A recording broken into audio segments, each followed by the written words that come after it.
Six Sigma, you use DMAC approach. And once again, D in DMAC stands for define, M is for measure, A is for analyze, I for improve, and C for control. So far in this course, we have talked about define and measure phase. We talked about various concepts and tools related to define and measure earlier. Now what you have done is you have defined the problem, you are clear about the problem, what you want to solve, and then you have taken a lot of measurements related to that problem to find out what is the existing condition of that particular issue. So now the next step is to analyze that data which you have collected in the measurement phase. In analysis of data, there are two broad things you could do. One is explore the data. Look at the data from different points of view and make some sense out of that data. The second step which you could do is to conduct hypothesis testing. So here you check whether the mean has changed, whether the variation has changed, what is the thing which is affecting the process. So that is something which you will be doing in hypothesis testing. Now let's come back to exploratory data analysis. Here you are exploring data.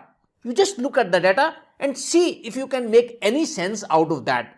Once you make some sense out of that data, then you can do some statistical tests to confirm whether your assumptions are right or wrong. So those tests are covered in hypothesis testing, but right now what we are doing is we are exploring data, looking at the data and see if we can make any sense. In exploratory data analysis also we have two things, multi-vari studies and correlation and regression.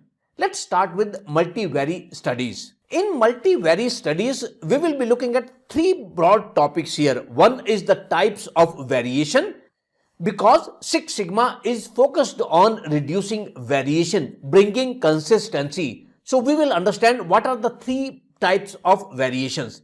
Then I will take two examples. The first example will be related to bearing measurement. So I have a bearing and I take measurement for the diameter of that bearing. So that is one example I will take. And the second example I will take is for the call center.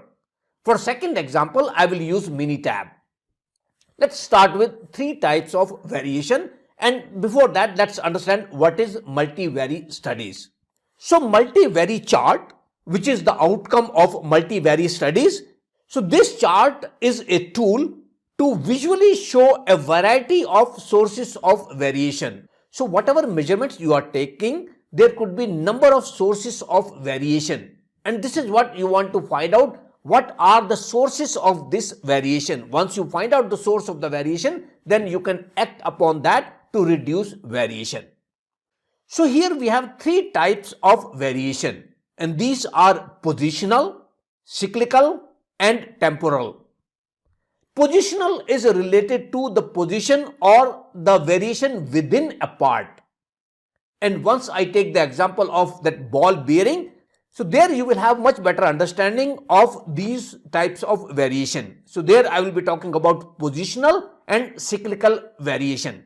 Positional is within part, within one bearing, and cyclical is between parts, between various bearings. And then the third type of variation is the temporal variation or the variation which occurs over a period of time.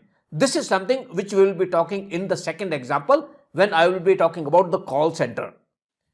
So with this basic understanding, let's move on to the example where we will take the measurements of a ball bearing to understand the positional and the cyclical variation.